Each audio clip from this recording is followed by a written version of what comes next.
Thank you for your participation. I'd like to extend a warm welcome to our presenter and panelist for today's session, Mr. Brian Gunther.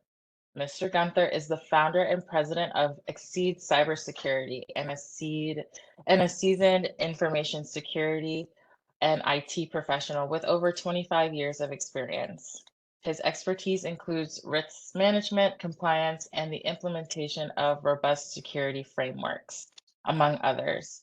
He holds multiple industry certifications, including the challenging CISSP, solidifying his commitment to excellence in cybersecurity. As a recognized thought leader, Mr. Gunther has contributed to several publications and frequently engages in public speaking, sharing his insights on compliance and security best practices. Mr. Gunther values educating his audience and cutting through the weeds to make difficult concepts easier to understand. Without further ado, Mr. Gunther, you may proceed. Great. Thank you so much, Ms. Ernestine. Really appreciate the introduction. Appreciate that. Thank you, everyone else, for joining today. I'm going to just briefly turn on my camera so get a really quick visual, but you really don't probably need to see me throughout this presentation today. I would prefer that you really see and hear the content rather than focusing on me. So I'm going to turn my camera back off, and I will ask you, if you don't mind, first of all, I'm going to share my screen. And Ms. Ernestine, if you would be so kind, just let me know whether you can see my shared screen. Would you confirm for me? Yes, I can see it. Okay, fantastic. Thank you very much. Sure. As I said, thanks for being here today. This is actually the third in a series of events that the VA OSDBU has put on. So first of all, a huge thank you to your organization for putting this on and actually helping organizations, veteran-owned businesses, learn more about this important compliance regime, conformance regime, and helping understand how we can better protect the warfighter in the process, right? So this is what this is all about. So today's presentation is, as you can see on the screen, CMMC is here, what final rulemaking means for veteran-owned DoD contractors. And so I'll talk a little bit about the DoD-DOW thing in just a moment, but I want to say, first of all, again, big shout out for the OSDBU for putting this on. So today what we're going to do, we're going to build on the previous discussion from our last presentation, which was in the spring of last year. And so what's extremely important to understand today is that everything really has changed, and CMMC is now fully active. It's no longer optional. And we're going to talk about what that means and how CMMC will affect organizations depending on the path that you take. And as such, this informational webinar will take a deeper dive into the compliance aspects and the CMMC strategies for U.S. defense contractors. So with the recent passage of the Title 48 regulation, which was last November, that was really the last piece in the puzzle, okay? And it really simply put, CMMC is here to stay, and you really need to be ready as part of the supply chain in the defense industrial base. So we're going to discuss common compliance pitfalls. We'll give key updates to CMMC regulations and practical steps to strengthen cybersecurity measures and start your CMMC journey. For those of you who've seen my previous presentations, some of this may be familiar, but it's because you're going to see some of it again because we need to have a little bit of repetition. And so I want to be sure that you can all see that and kind of understand where this came from, where we're going, and how it impacts you as a veteran-owned business. So attendees are intended to gain insight into third-party assessments, implementing security improvements, and also how to maintain compliance over time, because it's important not just to reach compliance, but also how to maintain it, okay? So also what I'd like to make sure I share with you is whether you're preparing for an audit or refining your approach, the session will equip you with the tools to stay ahead of evolving requirements. I'm going to get into the next slide in just a moment here. Ms. Ernestine, would you tell me, are you seeing kind of the chat pop up on my screen? Are you seeing that Q&A pop up or no? No, you're all good on that. Okay, I'm just wondering if you're seeing what I see because it's popping up on my left screen, which I'm sharing right now. So, all right. So moving right into it here, and also, oh, before I forget, please be sure, as it was noted before, and thank you again, by the way, for Ms. Kim for the lovely introduction and sort of setting the stage for today. It was very much appreciated. If you have questions, please do use the Q&A, but also note that some of the questions that you may have will potentially be answered throughout the conversation today. So certainly make a note of it. I don't want to keep you from asking, but we'll get to as many Q&A questions later as we can. So buckle up. We're going to jump right in here. All right, so a real quick overview. This is going to be kind of refresher, CMMC basics, so you know where this came from, how we got here, and where we're going, what the CMMC program is about, what's new. We're going to talk about the final rule, real world impacts, practical steps for small businesses. We'll also then talk about the DFARS 7021 rule, how that's showing up in contracts and what's next and what that means, and then what you can do today. And then we'll finally go into Q&A. All right. Um, all right. And Miss Ernestine, if you'd be so kind, let me know if my microphone gets squirrely, okay? Will do. Awesome. All right, let's start off with some basics. First of all, let's discuss nomenclature. All right, so I don't want anyone to think this is a political statement. It's not, but I want to make sure that you know that the terms DoD and DOW will be used interchangeably in this presentation. While the secondary name of DOW has been applied, the name change for official press releases is being used. Just know that from an official capacity, contractually, if you will, DoD is still the contracting entity with whom any kind of a prime or sub or a prime contractor will have a contractual relationship. So just be aware of that. But I want to be sure that you know that I use the terms DoD and DOW interchangeably, and they mean the same thing from the perspective of what you should be concerned about. Okay, so let's jump right into it. First of all, what is CMMC? We'll start with just the name, Cybersecurity Maturity Model Certification. It's a mouthful, I know. But ultimately, really what it is, it came from a requirement to effectively identify whether the defense supply chain or the defense industrial base, right, you're part of that, whether those organizations really were properly safeguarding the information that the DoD cared to safeguard, right? And particularly, they're worried about federal contract information or FCI, but more importantly, what's called controlled unclassified information or CUI, okay? And that program, the requirement to protect CUI has been in contracts for quite a while, since 2016 was mandated at the end of 2017. However, what they found out was that really there were a lot of defense contractors that just were not doing it, right? They just weren't implementing these controls to safeguard CUI. And then the DoD took notice. They did some field spot checks by IGs, by inspector generals in the field, and what they realized end of the 2010s and that sort of right before 2020 is that it really wasn't being done. So they had to figure something out. Like, how can we make sure the defense supply chain is doing this? So that's where this all came from. And really what CMMC is, it's not the thing you have to do. It's actually validating the things you already were supposed to have done, particularly as it relates to protecting CUI. So I want to be very clear about that. It's not all the stuff you have to do. It feels like a lot of a sort of a really heavy lift because a lot of defense contractors, just being honest with you, just didn't implement the things that needed to be done already that were contractually stipulated.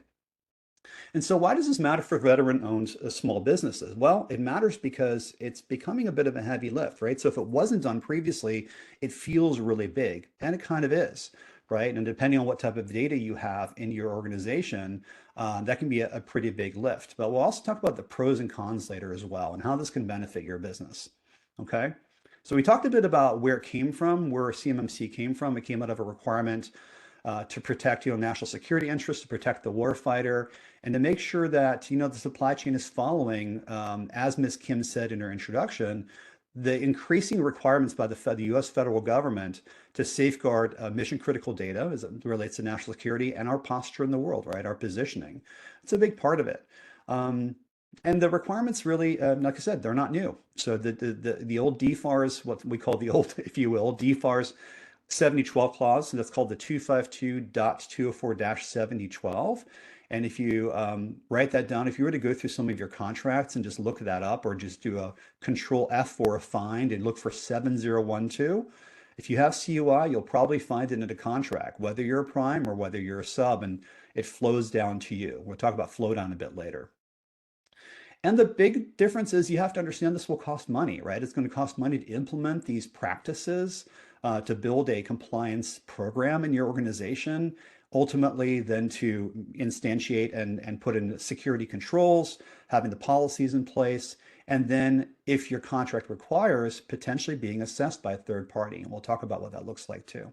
And so the investment can be substantial, and it is not lost on me, being a small business owner myself, that this investment may be, for some folks, a bridge too far and maybe too great of an investment to continue working with the DoD. So you're going to have to make some serious decisions in your company how you want to proceed, right? And so this is something you really need to think about and identify whether your organization can still be in the defense supply chain, right?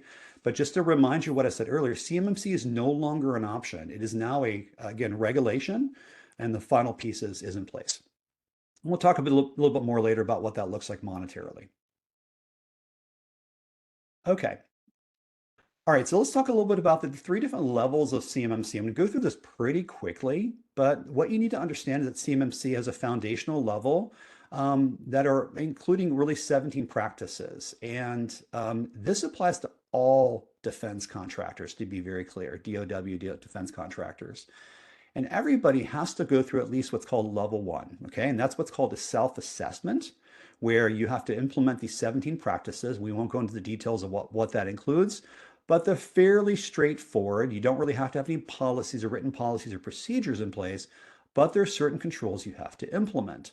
And it's not necessarily a very heavy lift, okay? Now, again, to be clear, it bears repeating, all defense contractors must implement level 1 and then self-certify or self-attest to the fact that they did this and completed it, okay?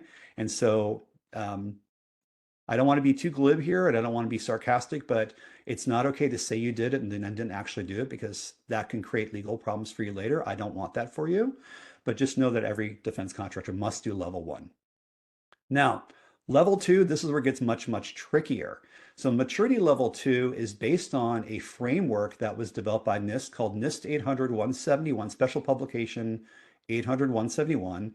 And that is what's called let's call it a control framework. And that includes 110 controls, what are called practices. And of those 110 controls, there are actually 320 assessment objectives. That's if you're assessing yourself, or if a third party, we'll talk about that a bit later, called the C3PAO, we're assessing you.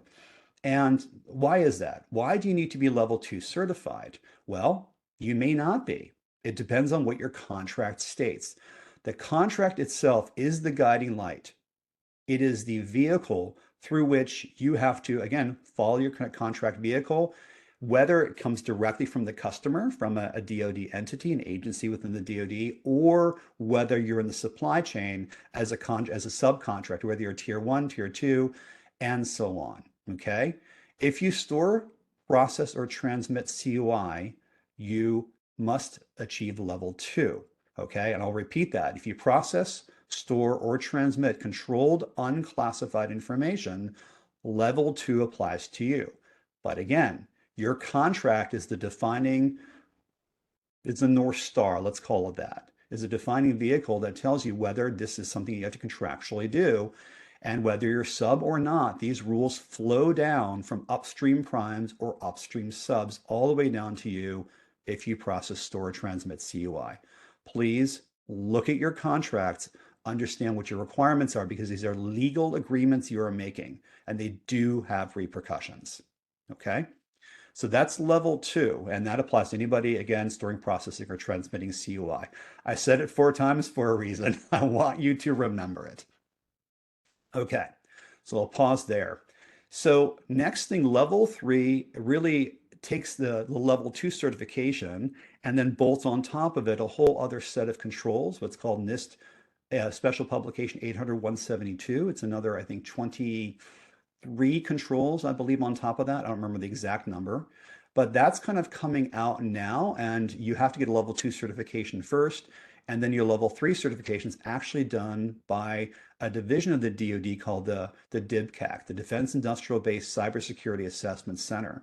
This will apply to far fewer primes and by relation contractors, depending on the type of data you process, that gets much more sensitive. That's a higher level of CUI, if you will, more specialized, okay? But I won't get too much into details there. But for most folks, you're gonna have to be more concerned about whether or not you must achieve level 2, whether it's a self-assessment or a third-party assessment. We'll talk about that a bit later.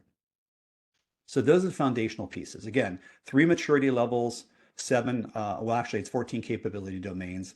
Then the assessment itself, whether you need an assessment, and you do have these mandatory compliance requirements, okay? Cannot overstate that enough.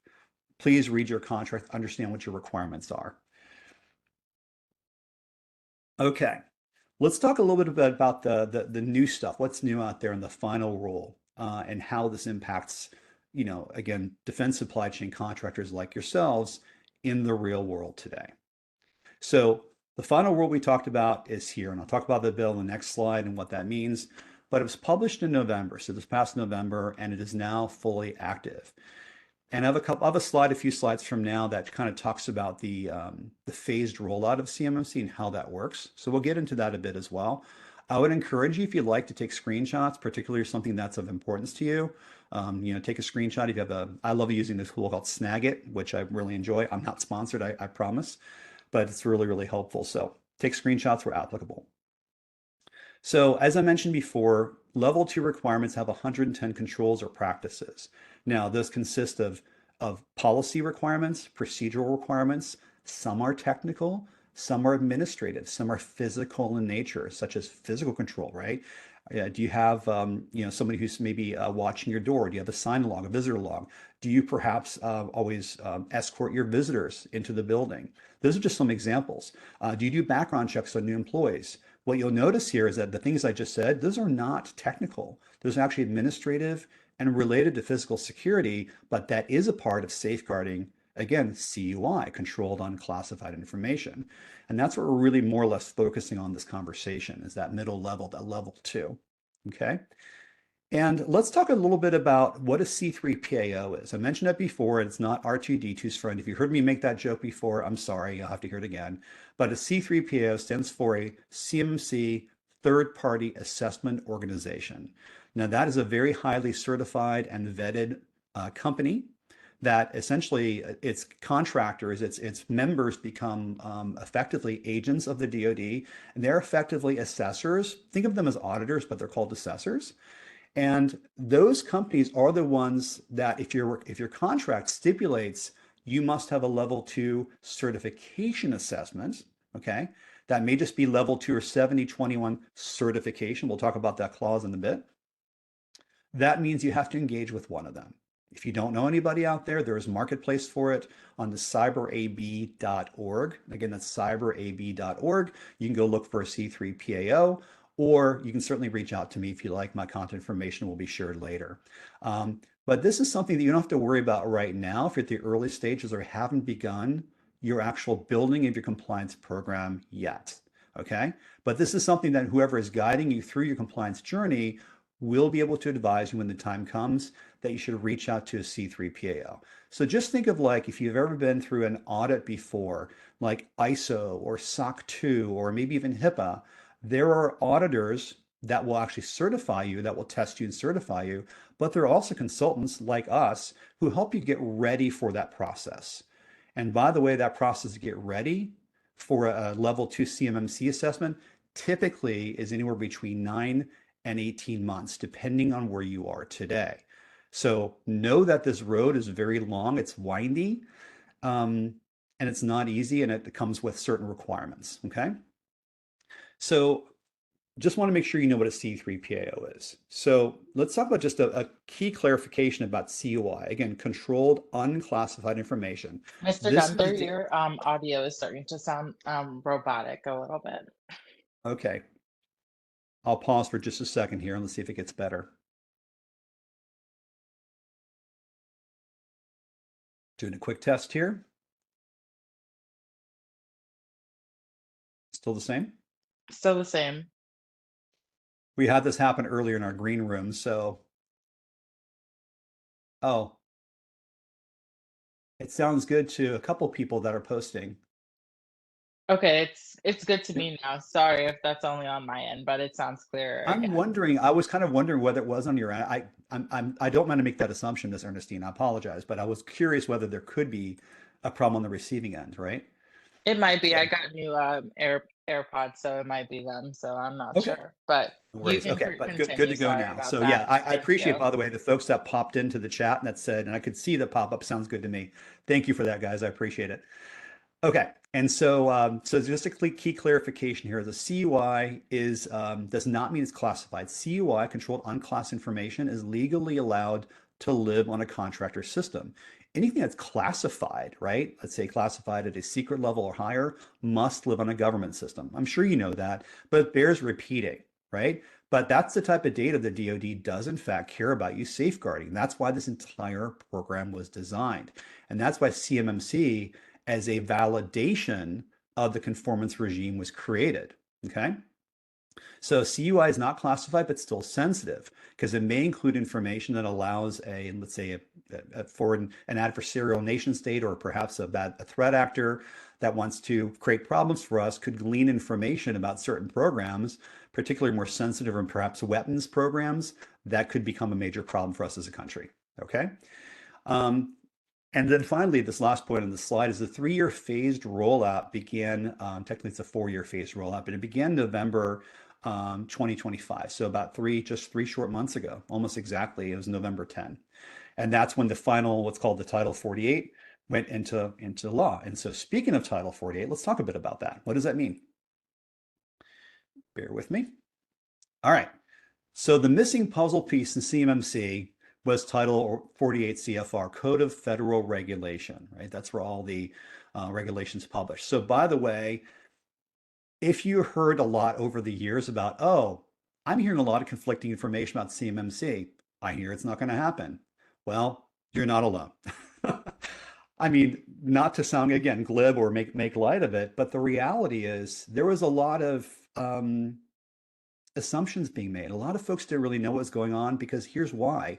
CMMC for several years was in what's called the rulemaking phase until Title 32, right, which is the top bullet, was published. And that established the entire CMMC framework, how CMMC works, how the governing organizations work, how C3PAOs, the assessors, are chartered, how a certified CMMC assessor, right, what's called a CCA, how those folks are vetted, you know, how that happens, how the assessment process, we're called the CMMC assessment process, or the CAP. There are so many pieces that revolve around that.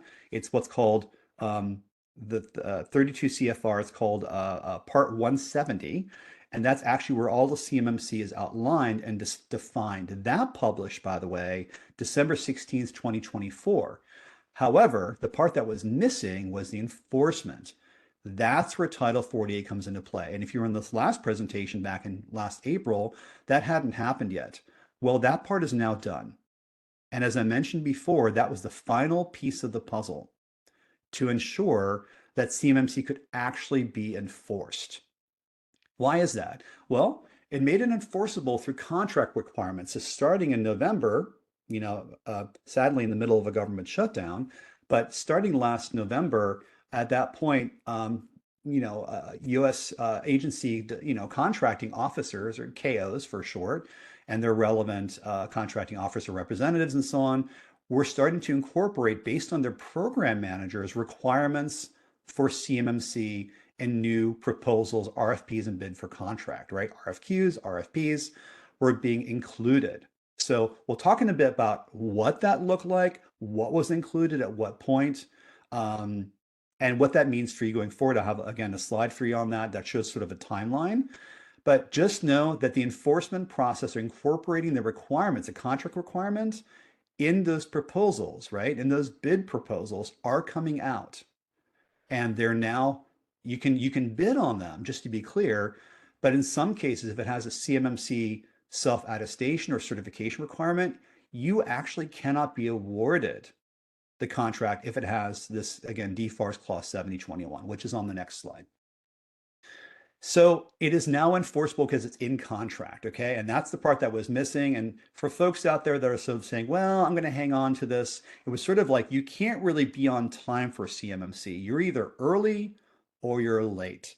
And right now, and again, sorry to be the bearer of bad news, if you haven't started your journey yet, you're late and you're catching up, particularly because it takes a while to get there, and it's a heavy lift, okay? It takes a lot of time, treasure, and talent to get there, and we'll talk about what that looks like.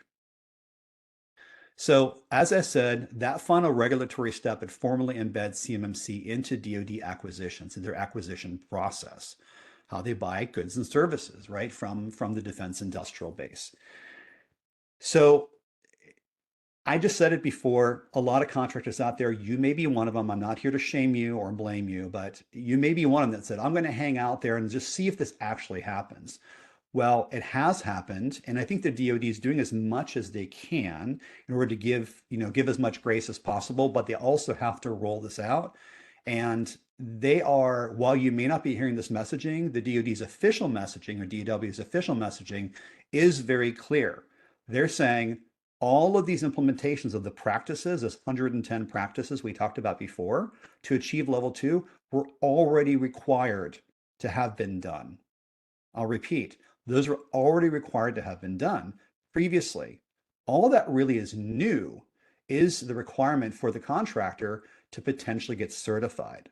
It's really that last piece. But if you didn't do the requirements, all the steps to get there to build a compliance program and implement this, this is why it feels like a heavy lift now. Okay? Because there's things that were supposed to have been done. Again, I'm not trying to blame you. They just weren't done. And that's why it's much more of a heavy lift today. And some folks, to be honest, are scrambling out there, right? They may have gotten a contract. Maybe it's a renewal. Perhaps it's a new one that they intended to bid on and they can't. All right. So because of that, there was delayed preparation with the assumption it wouldn't happen or would take different shape or would get shot down by somebody, but it fully went live. It's completely implemented. Okay. And so that wait and see period is just over. It's just past. And I just can't say it any differently. If you're on the sidelines, this is your, forgive me for saying this, but this is your wake up call, right? If you are in the space and want to continue getting contracts from, from DoD, DOW, then, this is the time to start acting. Okay. To start taking steps. Okay. So moving right along here to the next slide. So let's talk a little bit about this requirement, right? This is the new DFARS clause. I'm sure you know this, but it stands for Defense Federal Acquisition Regulation Supplement. It's the DoD supplement of the FAR. They have their own clauses that are above and beyond just the government-wide FAR. And this is a new clause. And this, again, this 7021, we'll just abbreviate it. That is the DFARS clause that formally inserts that contract requirement of CMMC into new DoD contracts. That's the piece that's new. Okay. And if you're looking at a proposal or again, an RFP, RFQ from the DoD, or perhaps it's coming down from an upstream sub or a prime even, look at that very, very carefully. Please read your contract. Your contract has stipulations, again, that are legally binding, and they do traverse past the organizational entity. And there could be, in extreme cases, it could pierce the corporate veil and make the owners ultimately responsible for not fulfilling requirements. Okay. So I'll leave it there. I'll talk a little bit about the DOJ and False Claims Act later, but just please be aware of that. So now you're finding yourself, if you have the 7021 clause in a contract or a bid, right, a request for proposal, now what you're finding yourself is saying, okay, maybe it requires a CMMC certification as contract eligibility requirement, meaning in order to be awarded the contract, you have to show that you already have a certification in CMMC, which we already talked about is a long road. If you haven't started, it's typically a 9 to 18 month journey, right? And 9 months is really scrambling because it's a lot to do.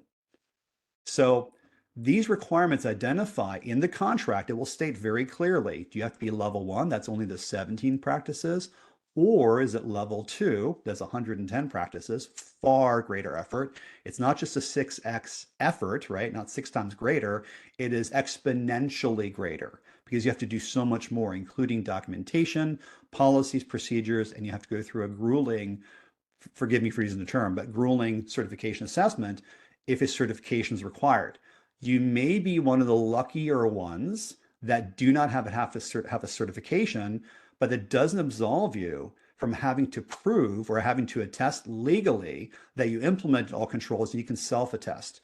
And right now, and I'll show this like I said, in a chart later where there's sort of a flow chart for the phases, we're in this time frame right now that's allowing for quite a few people to get self-assessment rules or clauses in their contracts. And know that, again, that doesn't absolve you from implementing it and saying, sure, I did it, because again, there's legal requirements here that you do not want to run afoul of. So whether it's self-assessment or third party through again, a C3PO, certified third party assessor organization, your contract will stipulate that. Okay. You're hearing me beat the drum here, right? Please read your contracts, read them carefully, look for these clauses, do a control F or a search within your contracts and identify that, right? It's the best thing you can do for yourself is identify whether these are required. So again, once it appears in the contract, it's just not optional. You have to do it. It's not theoretical anymore. It's required. And this is really bears, this is why I made a note of this at the end, the final bullet. All major primes, they're actively going through the process of vetting their contractors or supply chain to ensure that either CMMC is fully done or it's in process. They want to know where you are. And here's why. They want to be sure they're not engendering risk for their organization as a prime or a tier, perhaps a tier one sub. They don't want to engender risk for themselves. So therefore, they have to be sure their supply chain is conforming to those requirements that are contractual as well. I hope that makes sense. But know that your primes and upstream subs, especially the primes, they are all over this. There could be, of course, edge cases, right, where there's a smaller prime, perhaps. It could be a set aside for a prime, but regardless, most of the major primes, they're all over this, and they want to make sure that CMMC that you have it dialed in or you have a plan. Okay, so please don't be the one without the plan. Okay, so like I said before, CMMC, once it's included, it becomes again, a contractual requirement. It's not just a best practice. The best practice was like maybe a year or two ago, but we're past that now, right? It's a requirement. So the prime's going to enforce this through what are called flow down requirements. And if you've not heard that term before, you probably have.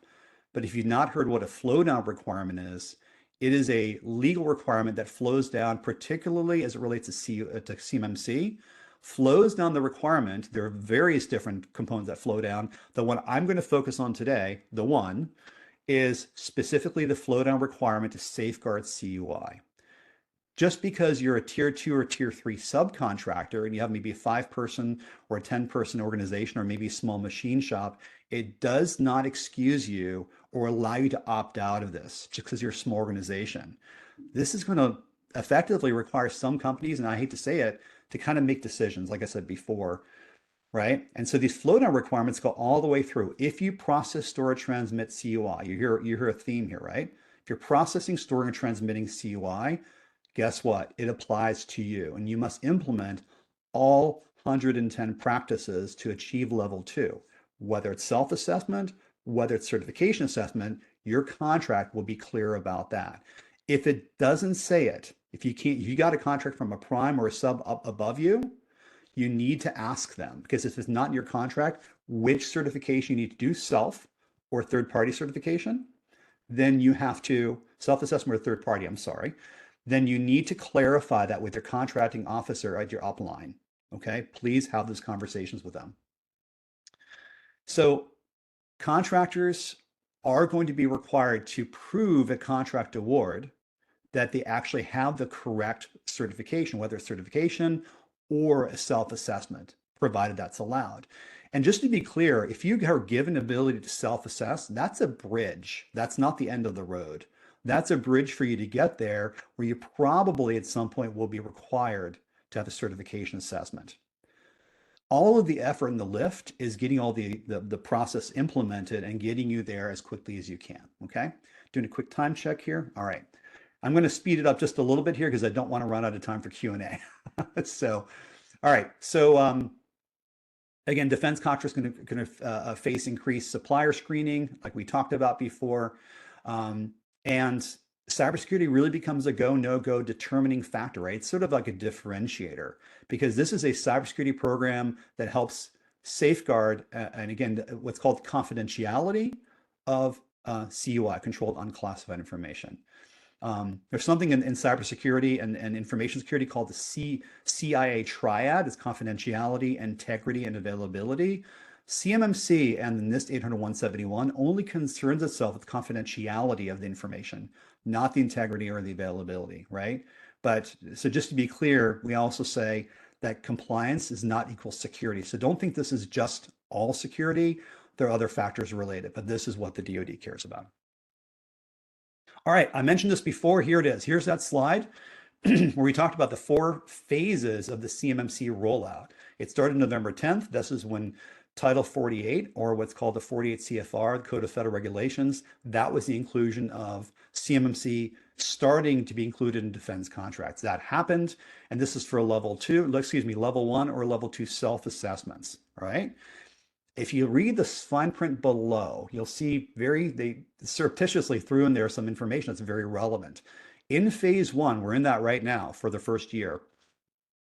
DOW may implement CMMC level 2, which is a C3PAO requirement in some phase 1 procurements. Again, we're in phase 1 right now. Or level 3 requirements in some phase 2 procurements, which may limit competitors or drive cost. The word that's missing here is drive cost up. Okay, it's not going to drive it down.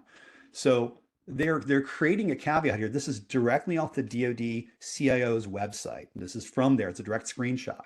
Okay, so be aware we're currently in in phase 1 of the 4-phase rollout that goes for the next 4 years. Okay, so you have to understand what that means. I would highly encourage you to screenshot this if you don't have this already. This will give you a good idea of when things happen.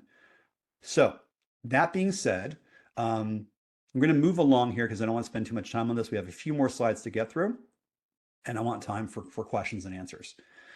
So these are the common misconceptions. I really want you to pay close attention. We're too small to be targeted. Like, we're not going to have a problem, right? I'm not going to implement this, and I'm really only going to have a problem if I have what's called a breach or an incident, when data is stolen from you.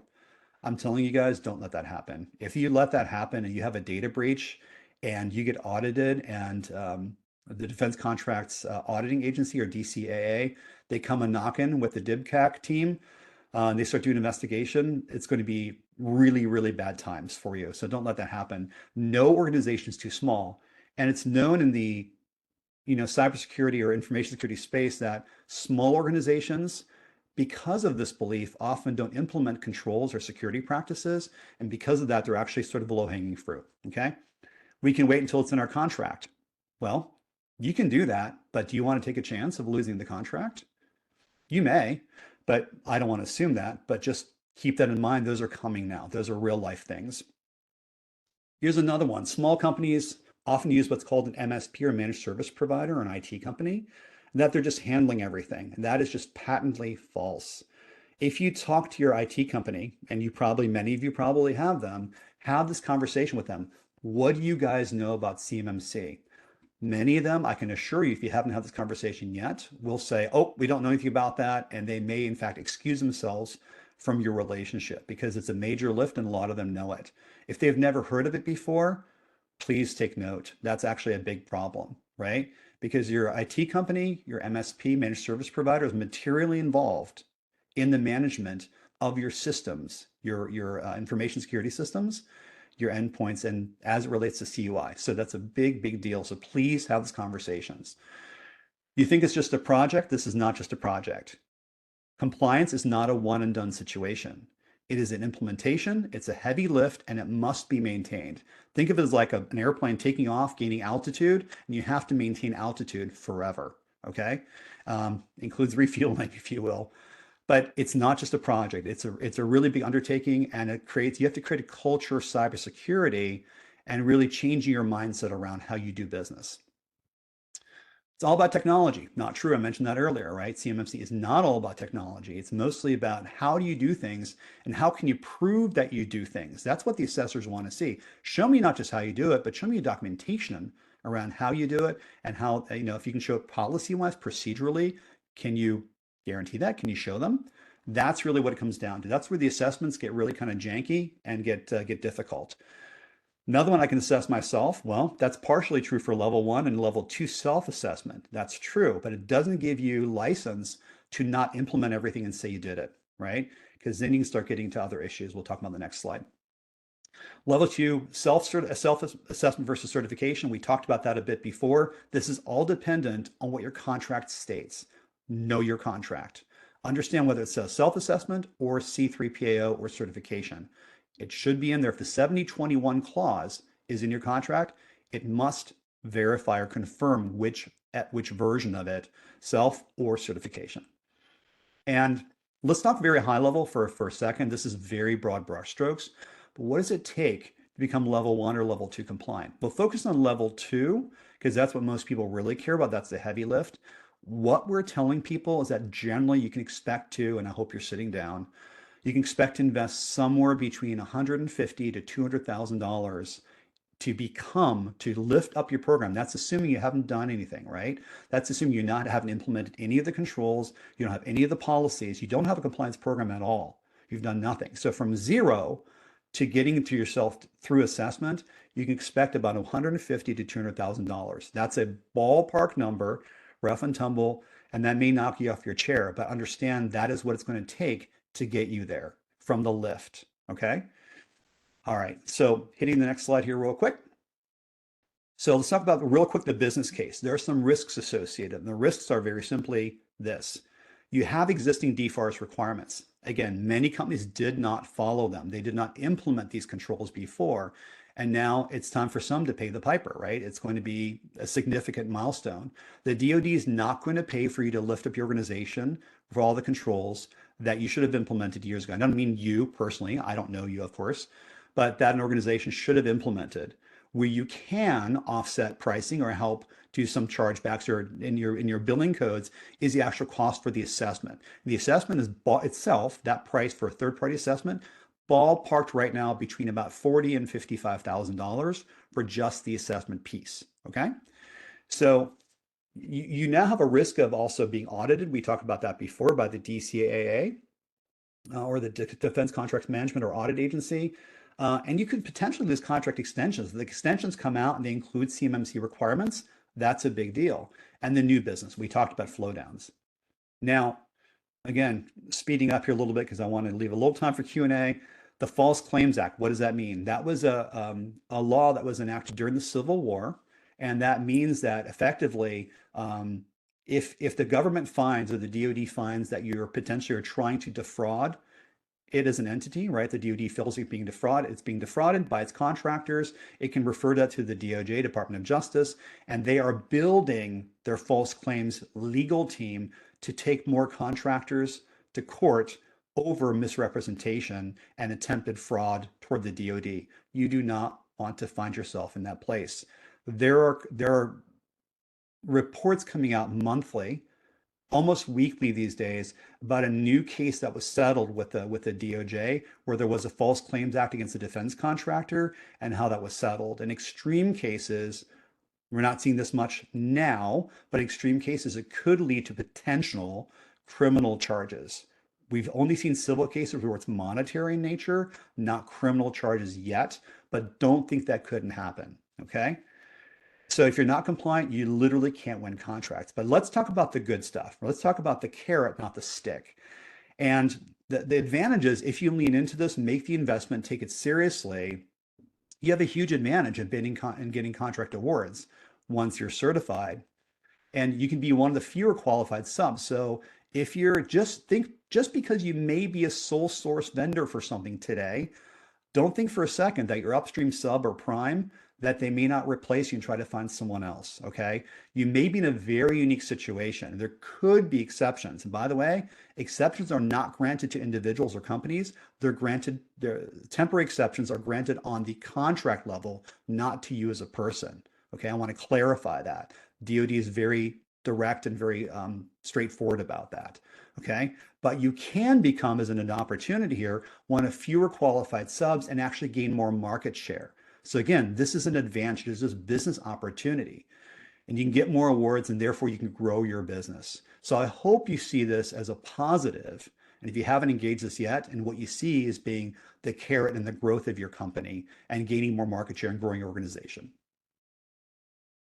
Okay, so real quick, practical steps. You can identify CUI. If you handle CUI or only FCI, FCI is federal contract information. That's for level 1, and everybody has to meet level 1. But level 2 is really where, again, the hard work is at. You can perform a readiness assessment. I would recommend you use a qualified CMMC consultant like us, but there are many folks out there in the ecosystem that do amazing work. We know, by the way, a lot of us know each other. We talk to one another frequently. So we know what others are doing. But talk to someone who's qualified, who's done this before, and help folks get ready. Document your system security plan. If this is the first time you're hearing that, I'm sure you hear it again. And your supplier, the SPRS score, which is a Navy maintained system that shows where you currently are with your posture, your security posture as it relates to CMMC today. And that's required before certification. Those rules are actually getting updated right about now. There's some new guidance from the DoD in the last couple of weeks that's changing a little bit. Okay, so just be aware of that. And then you want to budget for this, right? Budget for the remediation work, working with a consultant like us, for example, to build your compliance program, but also for remediation, to implement controls, and then the certification. Like we talked about before, if you've done nothing today, you're looking at about a lift financially, but 9 to 18 months and about $150,000 to $200,000 to get yourself up to and through certification. Okay. Again, it's a ballpark that does bear out in the ecosystem. I've talked to other assessment style folks as well. And partner smartly, partner with the right folks. If you have an IT company today, if you're looking for co-managed security policy help, evidence collection, and getting help with building your compliance program, talk to the right people, right? Do it today. Talk to those folks. And then finally, we're just going to jump right into this real quick. You can download a CMMC readiness checklist here if you'd like. You can go through that process. You can feel free to grab the screenshot here. And what I want to emphasize here is really, again, the technical controls are only about 30% of what's required in CMMC, about 30 to 35%. But you want to have a culture of cybersecurity. Some folks really have to change their mindset. All right. And that's it. And so if you want to talk to me, and feel free to reach out. I'm not a sales guy. I'm really more of an educator at heart, but I'm happy to have a conversation with you, talk about your specific situation, and happy to chat that through with you, right? And have a conversation and just guide you in the right direction. That's really what I love to do, is educate and help. So if I can help you, please reach out. And if not, that's okay too. So what I want to do is make sure that we have a little bit of time for Q&A and go right into the questions here. So Ms. Ernestine, do you want to go ahead and moderate that? Absolutely. And thank you, Mr. Gunther, for that very informative presentation. So we have our first question from Christian. Are there available Cyber AB approved free training or providers and support resources for individual veterans and SDVOSBs to become certified, specifically CPP or CCP/CCA and business pathways? Absolutely. Yes, you can go. And again, this is where we all lean on each other and we have a very strong community. You can go to cyberab.org. There is a very active and vibrant marketplace that will list the CCPs and CCA, certified professionals and certified assessors, that can actually help you to really understand this process and understand all the background I shared with you, but also know how to walk you through and create a security compliance program rather for your company and build that. Those are what we call consultants. But those folks often have similar knowledge base as the assessors do, right? So you make it a certified professional, CCP or CCA, but yes, cyberab.org. Go there, go to the marketplace, and you can find a whole bunch of colleagues who can help you with that. Of course, we're happy to help you too. But like I said, reach out if you need help there. Thank you. Yeah. So the next question is from Chris, a different Chris. If we are using prime vendor IT equipment, but there are flow downs, how would that affect us? So I'll give you an answer that's probably a little diplomatic. So like any attorney will tell you, ask a question, and the answer is it depends. Depends on a lot of factors. But if you're using, this is not GFE, it's not government furnished equipment, but it's prime furnished. Now, if the prime themselves takes the entire responsibility for managing the ecosystem and how the CUI flows, and what's called the boundary of the CUI, the controlled unclassified information, and how that boundary is protected, and how the CUI assets are protected, which can be people or devices or data. There's a lot of components here, right, that go into what's called scoping the environment. So I don't know the answer because I don't know the situation, but I would absolutely have a conversation with your upstream or your prime who provides that equipment to you. And if the CUI only lives on their system and it's accessed just through the computer, let's say a laptop they give you, and none of it lives in your environment, and you can confirm the physical controls in your office are locked down, then I think it's okay, but you still have to go through your own assessment. You just inherit a variety of controls, right? You're effectively a subcontractor, and just because your prime went through it, you may still have to go through an assessment yourself for certain controls you cannot inherit. And that's about as much as I can say about that today because it depends on a lot of factors. Thank you. Yeah. Um, so the next question is from, And by the way, I'm happy to stick around even past 12 if you'd like. So if you want me to, I can. I figured we'd do maybe two or three more. But just to be respectful of everyone's time, we will end like before 12:10, you know? Okay, sure thing. Okay. Um, So, yes, the next question is from Anna. What about companies who handle CUI on a non-contractual basis? For example, viewing CUI documentation to assess whether or not we want to bid for an effort. Will this type of documentation be restricted to CMMC level 2 cert holders in the future? So just to be clear, if you process, store, or transmit CUI in any fashion, you're beholden to all 110 controls of NIST Special Publication 800-171.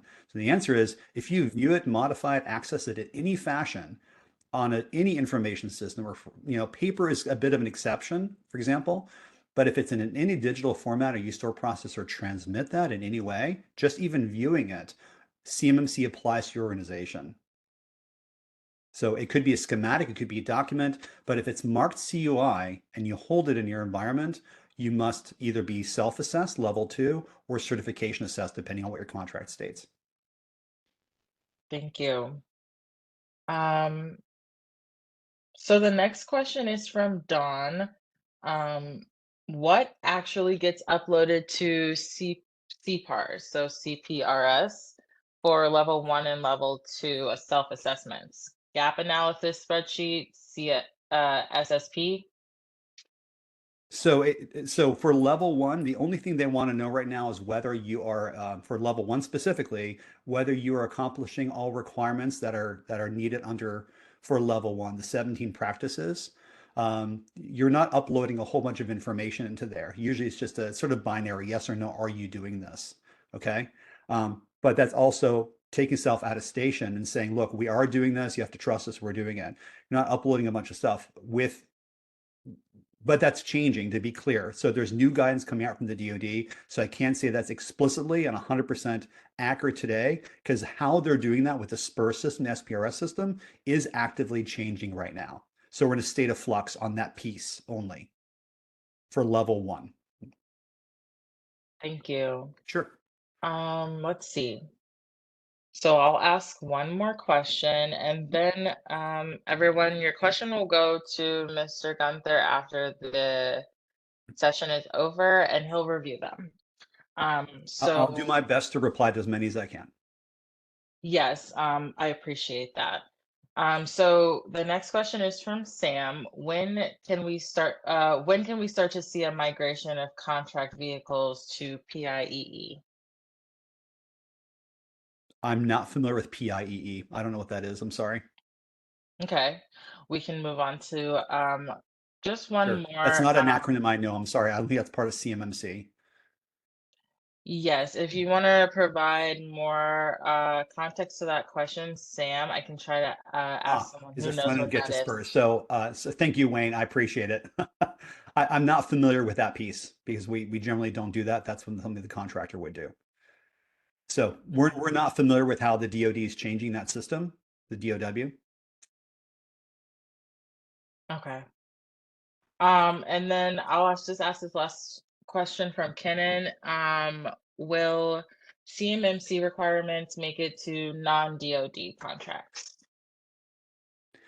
So CMMC is talking about CUI requirements.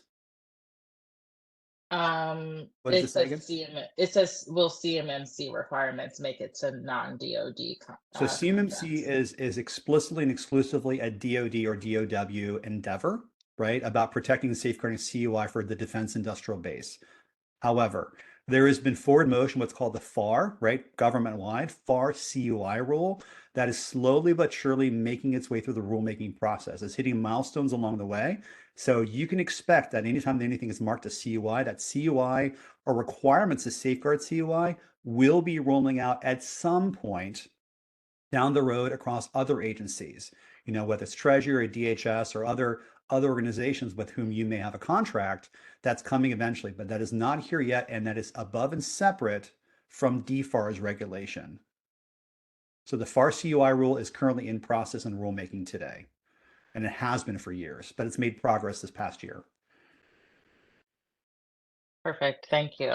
Yep. And And that, go ahead, sorry, somebody please. just made a comment about a cage code being set up, and it's very important that's correct. And thank you for putting that in the chat there, whoever, I didn't catch the name, but it's really important that you have your corporate, excuse me, corporate and government entity, commercial and government entity cage, your cage code, that you know what that is, and that you have that set up, and that you're actually, when you register yourself in the, not just through SAM, you'll get a cage code, of course, but then we actually go into SPURS, you have to provide all that information. Okay, so having your cage code is going to be critical. And also, if you have sub organizations, or let's say related companies that may be subcontractors to you, or maybe a sister organization, understanding what the scope is and how that all works. But that's a little bit beyond this conversation. But yeah, cage code is important. All right, thank you. And thanks everyone for your questions to Mr. Gunther. Um, and so anything that's unanswered, I will send to Mr. Gunther, and he'll try his best to get back to you on that. So Excellent. before the session ends, we would like to gather your feedback on how confident you feel about the topic that was discussed today and your plan to apply it while navigating future procurement opportunities. So please take the next 3 minutes to respond to the poll and stick around for closing remarks after completion if you can.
Okay, so while you're completing the poll, I'd like to thank everyone for sharing their thoughts in advance to help us continue improving and tailoring our events. We also invite you to complete a short post-event survey, which will pop up on your screen after you exit the meeting. Your feedback is critical to ensuring we provide relevant and impactful programming for small businesses. We also encourage you to continue to visit the VA Osnabu's event page often for upcoming programs at www.vetbiz.va.gov/events. To everyone who has joined today's session, thank you on behalf of Exceed Cybersecurity and Compliance LLC and the Department of Veterans Affairs Office of Small and Disadvantaged Business. This now concludes today's session. Thank you. Thank you.